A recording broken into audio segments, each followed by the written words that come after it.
If you recognize this or this, then you'd probably recognize the Dragon Ball games made in the early 2000s. Well, I'm here to tell you that this video is probably designed for you, as I love to live in the past, and I'm sure you do too. So, when I heard that the Tenkaichi series was getting another release after a whole decade, I thought it was the perfect time to revel in the nostalgia and boot up Tenkaichi just one more time. Now, normally, when I play Tenkaichi, I always make it a mission to beat everything, play everything, and collect everything, and with that ideology, why just stop at Tenkaichi? So, my mission then became to 100% the whole Budokai Tenkaichi series before Sparking Zero releases. Now, there's tons of things to know going into this, but I'll try to keep it as simple and to the point as possible since there is one minor detail that I'm leaving out. I actually recorded everything I did about a year ago without commentary, which is a mistake that still haunts me today, but I'll try my best to give out as much information as possible in order for you guys to do the same. Ish. But with that, let's move on to the first game.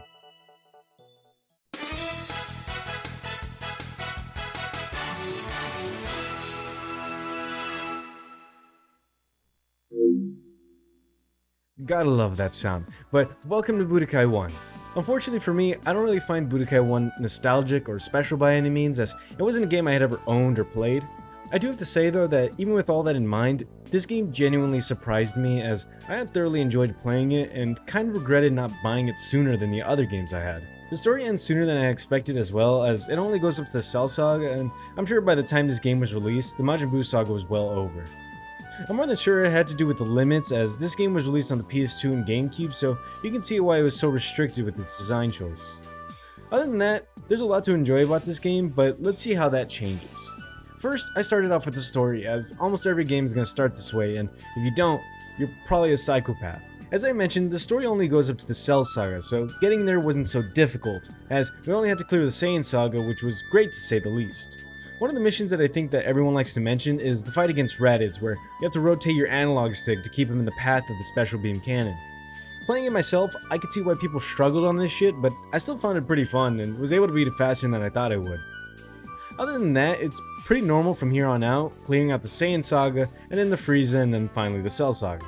I do have to mention that clearing story levels for the most part should give you items you need for the characters you get, and in general 100%ing the game. Luckily, it isn't random, and just clearing it normally will always award you with the ones you'll need. After finishing the last saga, we enter our second set of the game, as beating a saga will open up the secret missions that were not available the first time. These are primarily what-ifs and reverse fights, but I absolutely love what-ifs, so let's talk about them. The first one we see is in the Saiyan Saga, as we fight on with Vegeta being our counterpart, this bald dude and a child. After decimating them, we get a little cutscene as Yajirobe attempts to sneak up behind him and cut off his tail. This doesn't work out. I mean, could you ever see it working out? After this, the rest is just Vegeta being super out of character, or maybe too in character. He asks Yajirobe to join him. Of course, Yajirobe disagrees and says he'll just blow up like Nappa, which prompts this little scene.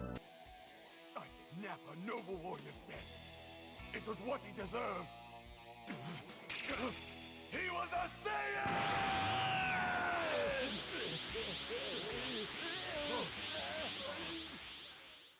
I personally found it to be badass, as just getting more input on something like Nappa's death being honorable and even prompting him to become Super Saiyan is a really cool touch.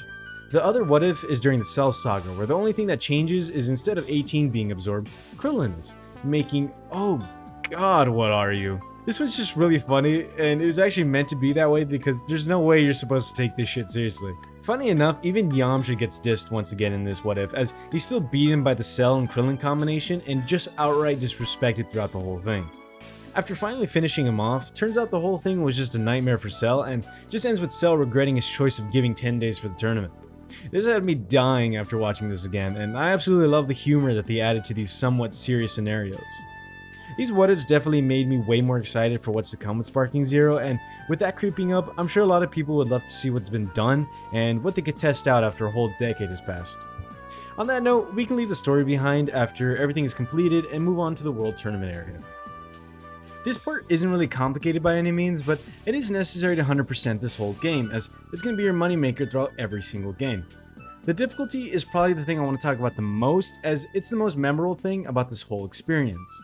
The fastest and easiest route you can take for completing these tournaments is just knocking the enemy out of the ring, but holy shit do they not make it easy.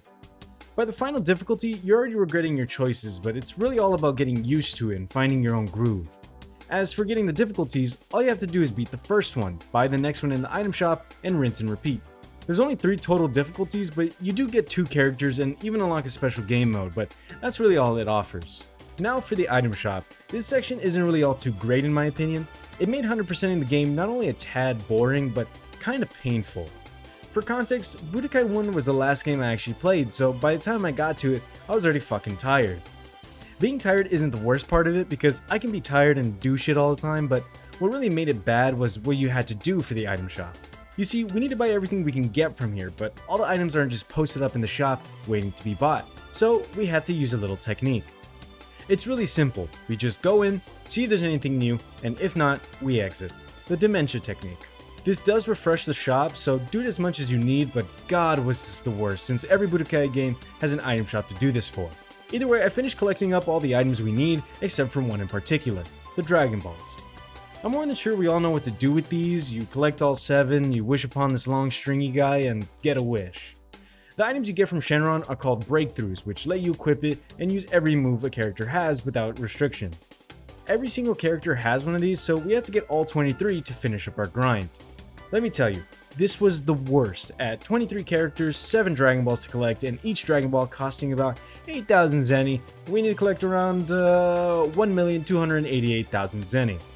Awesome! I hope you enjoyed doing all that because I didn't. What's worse is the Dragon Balls are super fucking rare too. Like, they show up maybe 5% of the time you're getting the other items. I'm happy to move on from that, so we can count our item portion and just about the rest of the game is done, but I do want to mention one last thing. As I mentioned in the World Tournament section, we ended up earning a special game mode, The Legend of Hercule. Luckily for me, there aren't any items or characters to get from this, and it isn't necessary at all to finish this game, but I did want to mention it before I finish off Budokai 1. This game mode is the hardest one out of every single one that I did during this challenge. Hell, I didn't even beat it. Going into this, I really wanted to beat every special game mode as every game includes them and some do require you to finish them to move on, but in this case, this shit's just hell. Other than the raging difficulty, it is a very goofy and funny little mode to play in, and I totally recommend checking it out as I know a YouTuber did a whole video on it, which I quite enjoyed. But with all that done, that's everything for Budokai 1, so let's pack our bags and move on to Budokai 2. Budokai 2. I was definitely fortunate to already have this game as I had bought it at my local GameStop along with Dragon Ball Sagas. Lucky me. Since this was the earliest Budokai game I had, I started on this game first, so I was full of ambition and happiness.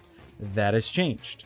Now, Budokai 2 isn't bad, but it isn't a legendary game like the rest after, and did kind of worse than every other game it was presented with. I won't spend time fully explaining the game as it's really just too long of an explanation and is easier to understand if you watch or play it yourself. By all this, I do mean the story since the rest of it is exactly the same as Budokai 1, so there isn't a massive amount of difference to understand, but the story can get a bit full. The best way to describe the story is like a board game, but you control your character throughout the whole thing, fighting enemies and completing tasks. The story itself wasn't horrible. I actually had fun with the amount of fights and exploration to do, so getting through the game the first time was actually quite enjoyable. Now, when you beat the game 30 or more times, that's when you lose your shit. But I'll save that for the end. The Boos were arguably one of the worst ones to fight because good lord, they fucking hard. A workaround for fighting Kid Boo since he's a lot shorter than the other characters, and for some reason, the devs decided that using your triangle button wasn't fair, so every time you used it, it would miss him and anyone who's the same height. I found using Goten actually worked perfectly, actually too perfect for some reason, but I'm not going to complain. Having that said, Super Boo was a pain, but for a more special reason. You see, in the beginning of each level, we were able to choose what character we want to use, and with this came specific fights in order to unlock other characters. Super Boo, who's meant to be fought with Vegito, arguably one of the most powerful characters in the game, has to be beaten with Hercule. Fucking Hercule. You want to know what character this is to unlock for? Videl. Who the hell wants to use Videl? It's like using Krillin to beat Perfect Cell. It's not gonna happen. This fight was brutal, but was necessary, and the rest are pretty much not the same caliber of difficulty, but was still a bit of a challenge to get. But with all the characters collected, which by the way, any information I use for each game will be linked in the description, so be sure to check that out. Moving on to the items part of the story, this is where it gets very specific and honestly, very time consuming. In the story, there's a function where you can dig anywhere underneath in the level, excluding the areas that either heal you or teleport you. For this, the items underneath are actually under very specific tiles, and using a guide like this one that I'll show right now is what I used to figure out where to find them. You can think of this as cheating, but no one needs to be stuck on Budokai 2. Trust me. After figuring out where each item spot is at, we actually need to farm them, as it isn't just one item that pops up. You see, each spot has an item, yes, but the item itself can be random, so when it comes down to finding what you need, grinding is the option. To kind of farm a specific item, it's pretty simple, as just exiting before digging can save the game, so when you hop back in and get the item, you can reset if it isn't the one you need. The next part is the last, and it isn't hard by any means, but just like everything in this game, it takes fucking forever. As much as I love balls, and Dragon Ball being the ones in question, Budokai 2 somehow makes this process maybe just as long as the first game. Getting them themselves isn't as hard, as the website I showed shows where they can spawn, and if you pair it up with the radar, it's a piece of cake. What isn't great is having to beat the game each time you want to summon Shenron. Of course, from this, you have to get every breakthrough for each character in what is now included Bulma costumes. Yes, you know what this does. We're basically looking at jerk material for people 2 decades ago. With that done, we can count just the story part of this game done. So, the World Tournament is pretty much the same deal, actually almost the exact same deal. This time around, I want to say it'll only give you money, as I can't really remember by this point, but completing it isn't a bad thing. Getting the difficulties is a bit different, as it's actually behind a wall that makes you earn a certain amount of characters in order to unlock and play them. Luckily, since we tackled that in the story first, we didn't struggle getting this done, and I was able to quickly buy them at the store. Unfortunately, I was stupid enough not to record a lot for this game, so there isn't a lot of footage of me buying items. On the bright side, the item shop isn't so bad this time around, since it features more items and even a new logo stamped right on top of the ones you haven't bought yet. The prices are a bit bigger, and isn't that the case with everything right now, but it isn't so much that you'd hate yourself more than choosing to play this game. On another good note, you can even track your progress this time with a percentage showing on the top right of the shop. The last thing in this place is a particular item we get from the Grey Capsules, Babidi Spaceship. This being the special game mode, or should I say game modes of Budokai 2, it's actually really important since we do have to earn some pretty important things here.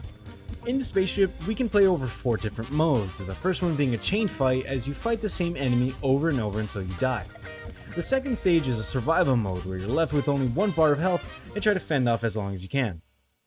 The third is just a punching bag simulator, as you just have to get as many hits as you can on the enemy. The fourth and final stage was the one that I abused the most for this entire thing, as all it is just deflecting ki blasts. Now, finishing these stages, you're in a currency called Keely, and getting a certain amount of it gives you characters and other items we need, so we need to farm it. A lot of it. You know what I did? I did this for 2 hours. Funnily enough, I have the whole recording too, and for some reason, I don't have any of the important shit. Either way, I end up getting all the forms of Boo and some moves that belong to them, so all in all, it's a cool way to earn some characters. Normally, I would have finished there, but there's a tiny piece of information that I'm leaving out. As I've said in the beginning, I kinda lost my shit during this game. You see, after completing everything we did and everything I saw, I was left at a 99% in the item section. I scoured the whole game, beating the story over and over, farming the same items thinking I left one behind. I went on the internet, messaged someone who beat the game on the GameCube version, and eventually went on Reddit. The answer was brutal. The thing I left out was the tutorial, as doing the tutorial will give you a special medal upon completion, so finishing it is very important. For some odd reason, even though I had beaten all of it, I was still at 99%. That was until someone on Reddit said, "Did you check the tutorial area?" Yeah, that was the first fucking... God damn it. Yeah, so apparently I didn't get all the medals from here. I don't know why, but the worst part about it was not only that I took a 4-month break from trying to find it, but also finished this game last. So what you see here was actually the final push for this whole video, but for now, let's just act like I did this with ease and move on to the next game.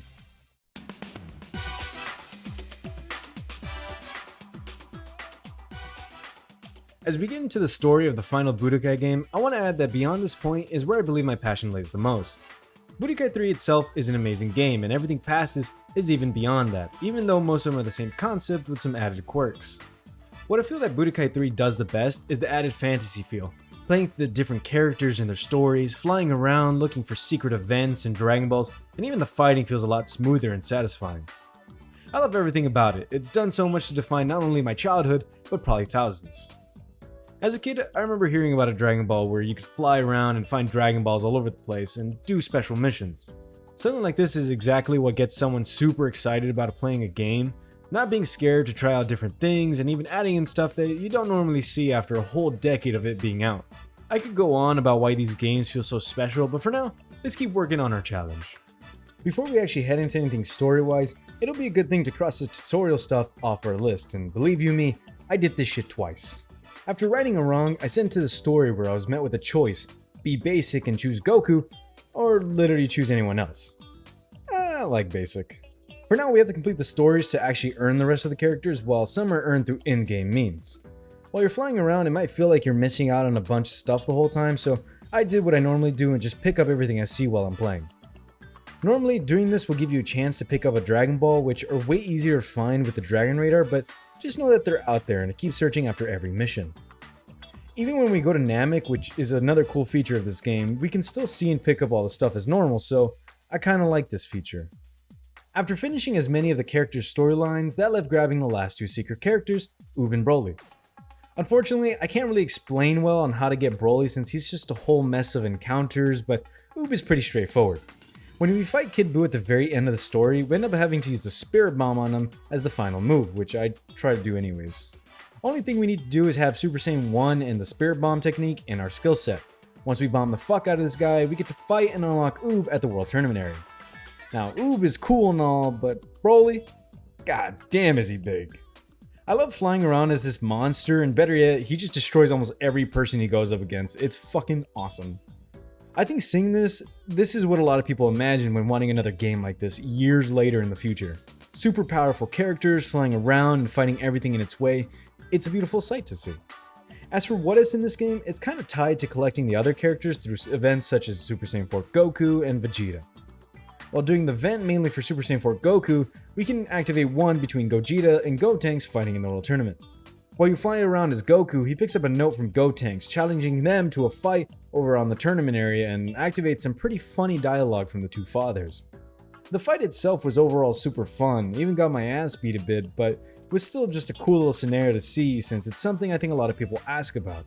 For other characters, I won't really go over them since it's exactly like Budokai 2, just a bunch of requirements and more stuff to go over, but I'd love to go over all that another time. That's about it for the story section. There's a ton this game has to offer, but since we got 3 final games to go over, that'll do it for the final Budokai game itself.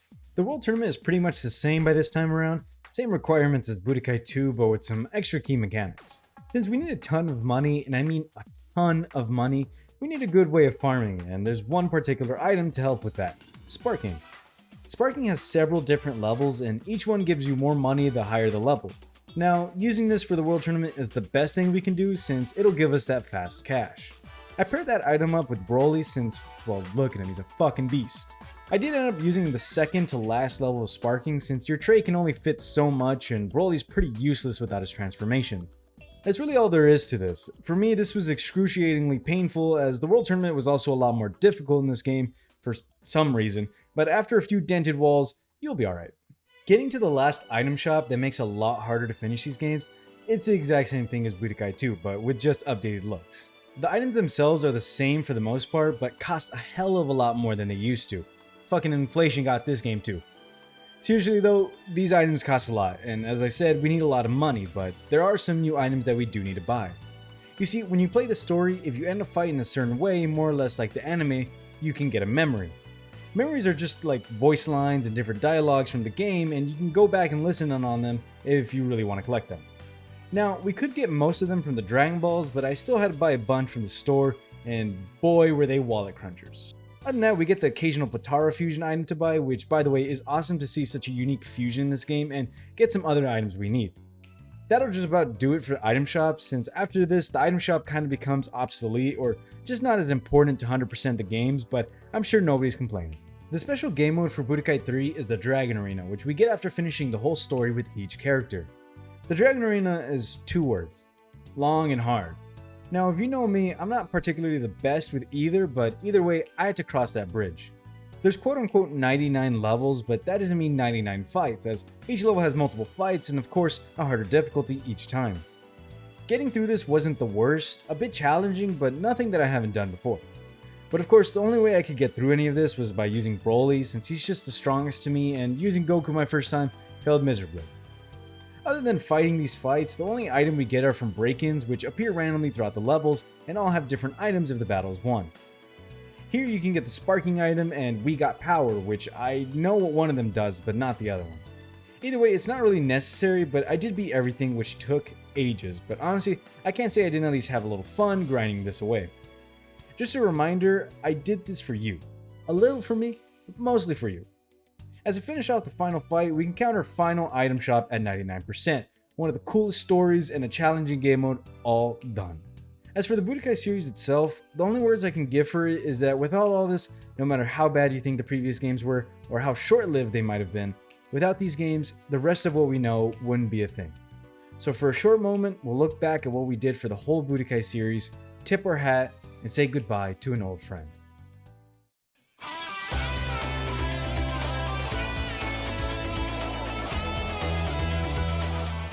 The first Tenkaichi game is easily the most nostalgic for me. I grew up on this game, and it's easily the reason for me starting all of this. I could easily remember watching my brother play this game all day, looking at all the cool characters and badass attacks that this game had updated so much. Funny enough, I was scared to even tackle this story as a kid, since one of the beginning fights is having to survive against Grade 8 Vegeta, and that scared the shit out of me each time.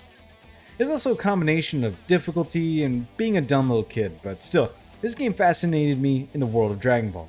I feel like it worked so well in creating a sense of urgency during the story, a sense of fantasy during the World Tournament, and even a good challenge during the special game mode. I absolutely adore this game, so I'm excited to talk about it the most, but we're still going to cruise through it as it doesn't carry a lot. Starting off on the first Tenkaichi story, we can luckily skip the tutorial area since there isn't any, and most items we need to get are just obtained from completing the game. I'll comment straight away on the Mr. Popo appearance and say, hey, it was the early 2000s, let it go. Another thing is the badass intros by the voice actor for King Kai. He sets the scenario for what we're getting into, and the music just adds into it so much, it puts you in this fighting mentality that whatever you're doing is actually saving the universe. The other cool part about every area is the way they're organized, since this time they're put into these gates in which they belong in. Kinda feels like a way back predecessor to the Xenoverse, but that could be me. It would be weird if I also didn't mention the new fighting style, as it changes from 2-dimensional 360, I don't really know what to call it. The point is, it's different. It took me a while to get used to it, since before that I was playing a bunch of Budokai 2 and 3, so moving all around the place and flying in any direction you wanted just kinda threw me off. Another addition, since I need to mention them, is the Dragon Balls that are also here, and by being opposite of the character's moral code and destroying everything in the map, you can find these giant oranges. Super cool, and the wishes are even cooler, since we can actually earn characters like Master Roshi and even get Grade 8 Vegeta. I'll get into the characters in this game probably around the World Tournament, but for now, the roster is fucking sick. Back to actually completing the story, since there's more fights which are mostly reversed or different characters that were around for them. There's a bunch to complete, and that doesn't stop whenever you bring up the different objective story missions. Either way, getting through the base story was good enough for me, which brings up the what ifs, and oh my god did they get better. We luckily get an inclusion of Baby, Super 17, and even Janemba, which is crazy to think since Budokai 3 didn't even touch the surface of what this game has included in its roster, but I'm pretty sure its story makes up for all of that. The real what if that is actually really cool to see is one where you fight as all the different villains and their rivals in the story, and it gives a little story of what if every villain were to win each of these fights. As tough as these were, beating them were super satisfying, and just learning what direction the story could go after winning against the heroes was cool enough. After doing all this, we do earn items after every fight in the story, which I'll get into, but for now, just note that completing everything is super important. As much as I want to get deeper into each story, for now, we finish everything we need and can head into the World Tournament part of this game. The World Tournament is always the same. If it ain't broke, don't fix it, right? But if it's lacking characters, load it up with some demons and make it a huge tournament. The roster for this game is stacked I say, and it only gets bigger from here. I love that you can go into any fight as any transformation, which lasts the whole time you play as the character, and as well as the uniqueness in the play/fight style of each one. I know people were excited about this one in Sparking Zero, and while I agree, I feel like Tenkaichi 1 isn't just 50 different versions of Goku, since you do have the original Dragon Ball characters, all of GT, and even some Grade 8s. As much as that bothers me, all I can say is that I love what Tenkaichi overall has included in terms of characters and story, and seeing that in the World Tournament is such a cool feeling. Another addition to this world tournament is the Cell games, and the final fight in this tournament is always Cell, who's god-awful to fight. Still, nice addition to something that hadn't changed in years, so having something new to try out is a nice change of pace. That's really all there is for this one, and the items we need are just obtained from winning all of these like normal. The rest of the stuff we need to get is going to be from this place, Ultimate Battle, where we have 100 battles. Easy enough, right? Wrong. The number of fights isn't so bad, but man is the difficulty through the roof on this one. It's insane how tough it gets, but I got through it in the only way I know how.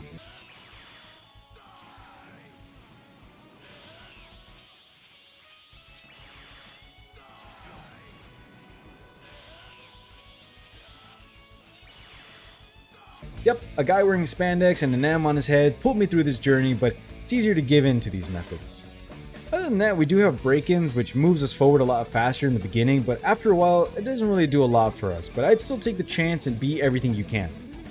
With all that, we can finally finish off our total item count for this game. Now for what is one of my favorite parts of these entire games, item fusion. It's pretty simple if you didn't pick up on it from the name. You get 2 items and you fuse them together. Pretty much it. From this though, we can get the remaining fighting items, characters, and character transformations, so let's get down to it. For the ability type ones, we only need to get enough to get +6, and the store does offer most of the lower levels of these items, so even if we don't have enough, we can still head back and buy enough to finish us off for those. Support items don't really have a +1 and on, but we just need to collect whatever fills up each slot, and since a good amount is already filled out from completing everything in the story, we should be good. The characters are the coolest part of it for me. Just combine anything that makes sense for Dragon Ball wise, like for example combining Super Saiyan and Broly, which will give you his Super Saiyan form, or combining both Android 17 items together to get Super 17. It's all relative, so I'd say take it as a mini Dragon Ball quiz and just have fun with it, since it's so cool seeing what characters you can get and checking them out right after.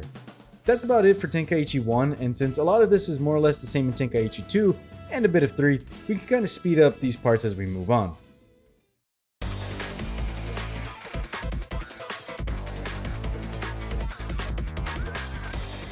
The best words I can put Tenkaichi 2 in is Budokai 3 squared. It features a lot of the same mechanics when it comes to the story, flying around, finding areas to land in, and even the items around the world.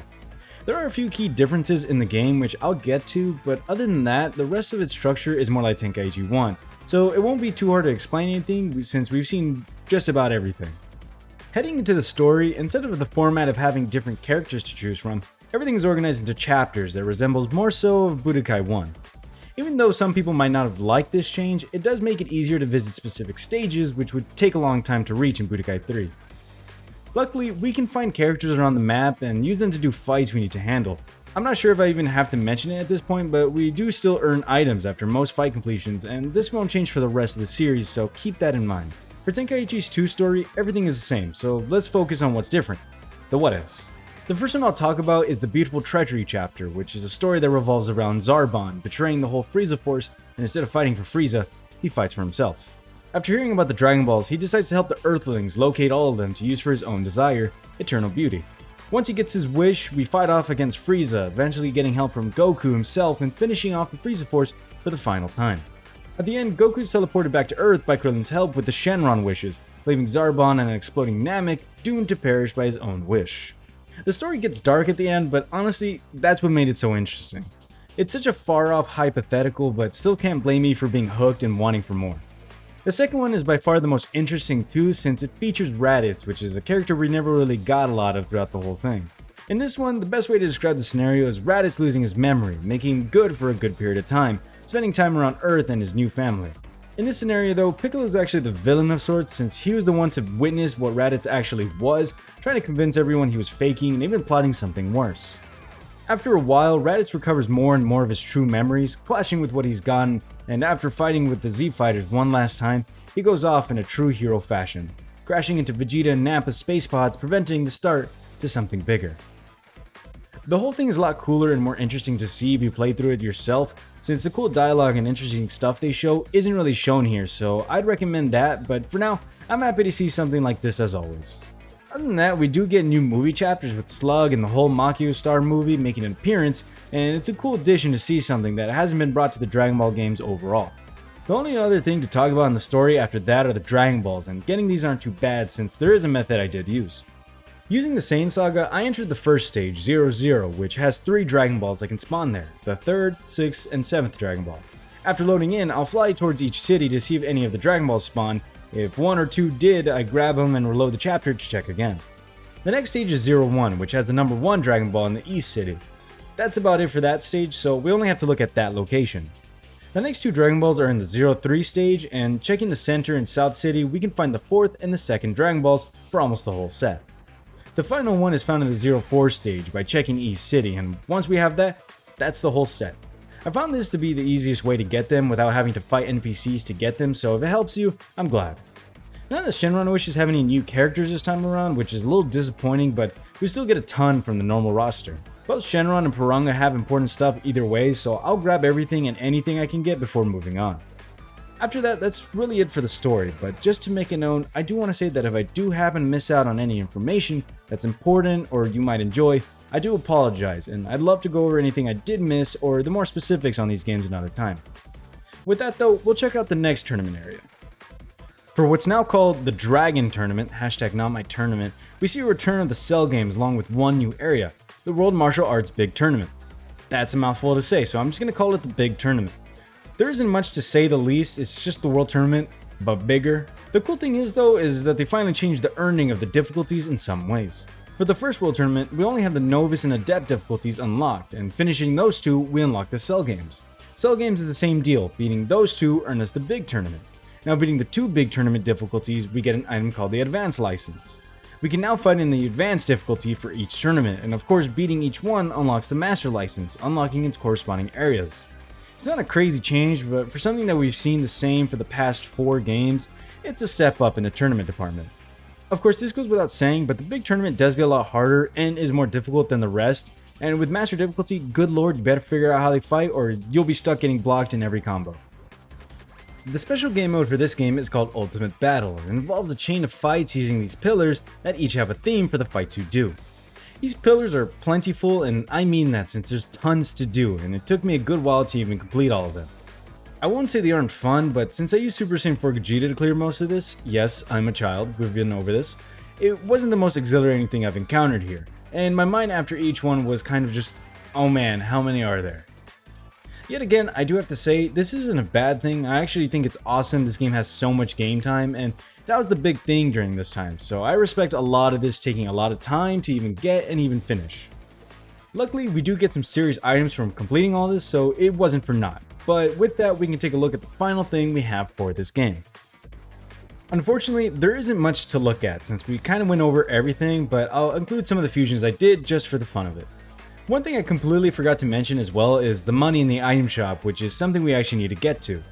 The shop actually has some pretty important stuff, so buying out everything is the way to go, and I'll say it now, you need a shit ton of money again. The good part about it though is it's nothing like Budokai item shops, and there isn't RNG or luck based items we have to wait around for, so let's be happy about that. Getting back to the item fusions, it's really the same overall, but the cool fusions I'll show off are the Great Ape Saiyans, which is so fucking cool even though they're just big monkeys. Of course, we also get Garlic Jr., Slug, and his transformation, and even Hirudegarn, which is massive in this game, but just a cool inclusion overall. That's really all I'll show for now, but Tenkaichi 2 really brought out a lot of characters hidden in the shadows, and even some quirky areas of DBZ, so in my eyes, I'll always find it to be the most interesting.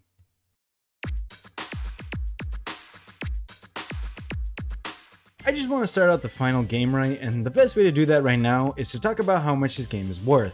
I will not tell you how much it costed though. Like what the fuck, man? I just wanted to play this decade-old game and you throw me this curveball into my wallet? Now, I know what people are gonna say. Why didn't you just emulate it? It's actually a pretty good point. But I still wanted to own the game. Before all this, I actually had to buy every game physically, and beating each one actually saved to a memory card I had for the PS2 felt just a lot more legit in the long run. Either way, was the game worth it? Debatable, but nonetheless, we're still gonna 100% it, so let's start our last journey of DBZ. The main theme for this whole game is more. Everything is more and nothing is less, and I mean that. For the story side of this, it's actually a lot more organized than the rest since everything is actually put into its respective chapters. For example, we of course have the normal story all the way down to the Buu Saga, but now we also have what ifs and special stories into their own areas. I'm also going to include the fact that GT and early Dragon Ball is put into the game as its own thing now, which is super cool since this game basically had the entire story of Dragon Ball all in its entirety. So let me mention what each one has since it gets pretty fucking cool. GT now features more baby characters such as Baby Vegeta and also its Great Ape counterpart, which by the way, of course I think it's fucking cool. It just looks like a Super Saiyan ape and feels like something out of a fan-made animation of DBZ. Either way, we also end up getting the base transformation of Omega Shenron and Nova Shenron, which is yet to be mentioned or seen. For early Dragon Ball, Nam is one of the first matchups, and eventually Demon King Piccolo is shown for the first time as well.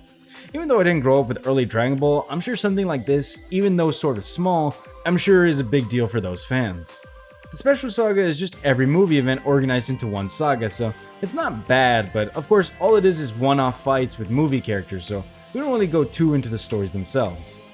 After that are the what ifs, which is where it gets pretty crazy. The first fight includes Kid Goku and a rail, who is absolutely crazy to fight, but pretty funny in the long run. After that, we see Ader make an appearance, who I don't really know all too much about, but we see him paired up against Android 16. From the story itself, I can gather that the matchup is between two androids whose missions and feelings are very different, but kinda the same. The whole thing is Android 16 being sent back in time to kill Goku, but by the end of it, it gets a complete change of heart, and seeing this is a very warm feeling since by the end of the Cell Saga, we end up feeling sympathy for him since he doesn't really have a choice in the matter. All I'll say is the story is possibly one of the nicest ones, and having a chance to see Android 16's character more thought out in this scenario is always a job well done in my book. The last two what-ifs are a Saiyan vs Frieza Force matchup, and while we do see a lot more of Bardock's team, we also get to see King Vegeta, who I'll always view as a mystery, but my god is he badass. The last one is Devilman against a bunch of super evil people, because if you didn't know, he can defeat anyone with an evil heart. It's actually a super overpowered character, but he does get defeated by Kid Goku in the end. The fight itself took me at least 2 tries and was pretty difficult for some odd reason, but the matchup itself was great. This all might not seem like a lot more, but it's mainly because I skipped over the base story itself, but if you add all that in, not only do you get as many characters and story as Tenkaichi 2, but you get a bunch of additions to that. All in all, compared to any DBZ game now, it's still a huge achievement for the time this game was being made, and seeing something like this made now just revs up the excitement for a piece of our childhood back. Now, before I move on and close out the story area, we of course have the Dragon Balls to talk about. The method for getting this set isn't like Tenkaichi 2, but does go back to the first one of the series, and by just breaking everything in sight, you'll likely find one sitting around, but a video did point in the direction of a certain stage. In the stage you fight against First Form Cell and the futurist Trunks, and since there's a shit ton of buildings around it, it makes it easier for a Dragon Ball to be around, as well as not being bombarded by Cell since he's not as strong as compared to other stages. The cool part about all this comes from the wishing itself, since we get another change to the Shenrons and introducing Red Shenron. So now we have normal Shenron, Porunga, and Red Shenron for a total of 8 wishes we need to do. The actual wishes themselves are super important finally, as we get 2 new characters, Future Gohan and Chi-Chi, a ton of maps to use whenever we want, and items we're going to need to 100%. There is also a wish for money that I'm pretty sure you can do over and over if you really want to, and some of the different Shenrons give you more than the others, so you're welcome to substitute that for the World Tournament if you really want to. With that, the final story mode of our journey is now complete, and it's safe to say that seeing how much each game has progressed little by little, it's honestly an amazing thing to experience, and the only thing I can think of is how cool it'll be to see a new era of Tenkaichi be brought back to life once more. There's tons of expectations to see things we see now in the new place, but overall, let's be happy that we got something even remotely close to what was a better time for some of us, and enjoy what we've been waiting for. With all that said, let's get on to the World Tournament. Following the More theme, the World Tournament does include some new stuff and a very interesting way to play them. Alongside the tournaments we've seen in Tenkaichi 2, we get 2 new areas, the Yamcha Games and the Otherworld Tournament. The weird way how each one works though is getting them to pop up, since you see the tournaments are actually based off of an in-game time, and getting one to pop up is just a half of it. The way I countered this that I saw online was people saying just to go in and out of the World Tournament area, since this progresses the in-game time forward and basically lets you catch whatever you want. The hard part about all these is the difficulty, since that is just completely random, so finding the difficulty I wanted was just a pain in the ass. Ultimately, I was confused as hell, and I actually got super sad that I had to wait real life time to get one of these tournaments done, but with the way around it, it fortunately saved my ass. One thing I'll say about all this is that even though more is generally good, I didn't really see much of a need to just add more tournaments beyond the big one, but either way, it's not the worst thing in the world. I'm not really sure either if we need to beat each difficulty to get something new, but either way, I still handled them all after doing each tourney at least once. The main thing we got from this was money, which, by the way, we need again, sorry, but a cool thing is we can't get Dragon Balls from winning, so it makes the grind a little bit more worth it. The other tournaments went normal as far as you'd expect, and for the Yamcha games, well, it's not really that difficult, and you get as little as money as possible. The other World Tournament, on the other hand, was far worse, as it's meant to be the hardest one yet, and hard it was. I had to consistently lock in every time I fought, pausing YouTube videos or movies I'd watch while playing, and just making sure I didn't die. I'm sure I'm showing some cool footage of me winning somehow, but when you're actually playing, it's a lot worse, trust me. I mean, even with all that, it was fun, don't get me wrong. All you see in the tournament are the biggest and baddest, and who doesn't think that's fucking awesome? The hardest to fight were the constantly fast ones like Super Saiyan 3 Goku and the fusions who will kick your ass and not let you up to breathe. Overall, I do like the change to something that can become repetitive after playing it over 6 games, but either way, I'm not really here to critique, but more so finish everything, so with that, we can take a look at the next thing. I want to change it up real quick and talk about the items before we move on. I mistakenly said we wouldn't have to do an item shop after Tenkaichi 1, but alas, I was wrong. For Tenkaichi 3, there is an item shop, and instead of item fusion, the thing I love the most, we just have to buy everything in there. By now, we know the method I used and what you can do, so there isn't a lot to this, other than we need to get a lot of money and purchase everything. This is the only part of the game where more is actually less, and by far not my proudest place to be, but I can only express sadness for something I love so much, but hey, what can you do? Now for the final area we need to take on, Ultimate Battle. And when they say ultimate, god do they mean ultimate. I mean, like, the features this shit has, it's crazy, like hours and hours of time you can spend just messing around and doing fights. It makes sense why this game had so many people playing it for years. There's a reason for this, but for now, let's tackle what Ultimate Battle has laying around. The first thing I had to do was the Sim Dragon, since there's a certain action that affects the other mode we need to complete. Sim Dragon, if you haven't gotten a clue from the name, is sort of an adventure sim where you can choose to do things like explore, train, rest, and all that good stuff. I personally never understood games like this, they just aren't my thing, but honestly, I could see someone loving a mode like this a lot. It puts a cool little twist on something DBZ and gives you a ton of things to choose from, and different ways to tackle the whole mode, so I commend a mode like this a ton. For now, the most important thing is to explore, since encountering Bulma and giving her points will fill out our page on the Mission 100 mode. This takes a good while, especially finishing the whole thing, since you fight different tough enemies after getting different effects from the sim itself. It's pretty funny because I would do the same as normal or good as possible, but in the end, I'd come out with all my health gone and my character barely standing on its 2 feet, but hey, I'm up for a challenge. After we beat the sim, we get all the pages we need for a Mission 100, which by the way took multiple sims, so it wasn't after the first completion. Mission 100 is exactly what you think it is. It's a total of 100 fights organized into 20 pages with 5 fights per pages. With this one, there are multiple fighters for most of them, but I think by the end of it, it usually just puts you up against a super tough enemy by himself, but by the end you'd wish for multiple instead.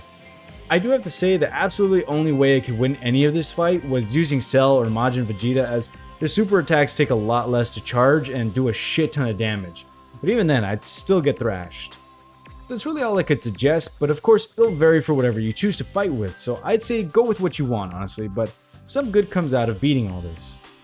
After a brutal 100 fights, we earn ourselves another item called Quick Charge, which we stuff in our pockets and walk away limping. For the final base game mode, we have Survival, which we got by completing Mission 100 levels over time. Now, I only had to do 3 of them, so in terms of quantity, there isn't much, but it took me over 2 hours to finish all of them, so yeah, that'll show you how long they can run. I just did what I always do, use Cell and spam attacks as fast as I can before getting hit and screamed like a kid. I don't even think we get an item from this, and it's purely optional, so keep that in mind, but like I said in the beginning, beating everything is just something I want to do, but either way, in the case I did get something but missed it, it's another thing down. So, I have everything done, right? Well, not exactly, since the extra gameplay that I was gassing up comes into play finally, since there's one thing I didn't mention, Disc Fusion. With all those game modes, we can get 2 more of them by using the Disc Fusion, as selecting whatever game we want to import, it'll prompt us to put in the Tenkaichi 2 or 1 disc, and loads up the game modes for both of those games. That's something I've yet to see any game do, so I was genuinely surprised that something like this was possible, and honestly, I would love to see more games do something like this, just add in more things to do, you know? It honestly feels like DLC for something so old at this point, and the whole time I was doing this, I had my mouth just wide open. I don't really have anything to explain, as it just gives us the most from the previous games, and they're just a lot shorter.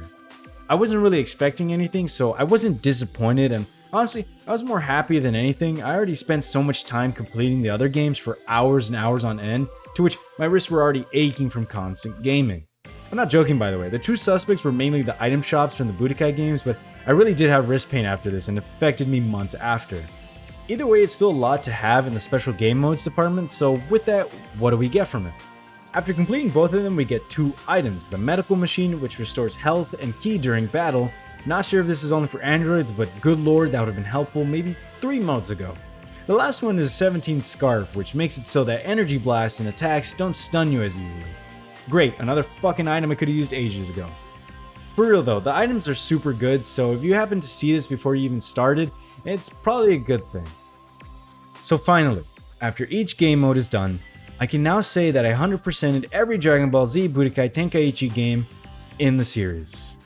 I just want to put it out there how long this whole thing took, as I had started a year ago around April and finished it that summer, but before that I didn't really have a channel, so after a year I was finally able to get around doing this whole video. It's been pretty tough since I've never really done commentary before, and script writing isn't really my strong suit, so there's probably a lot of repeating words and just overall dialogue confusion, but I still hope you enjoyed either way. Along the way, updates for Sparking Zero came in plentiful, and by now the game comes out in almost 2 or 3 weeks, so I kinda rushed to push this out for everyone before the game itself came out and became what everyone was talking about. It was a ton of fun doing all this, and honestly, I hope I didn't lose you with all the complaining and dumb comments I made along the way, since I want to be as honest as possible. This really was just a giant nostalgic trip for me, and it gave me a great reason to play again, so I hope along the way you're able to find some comfort or peace knowing your favorite game is getting some recognition and a tipped hat. Well, with all that said, thanks for watching, and I'll see you guys in the next one. Peace.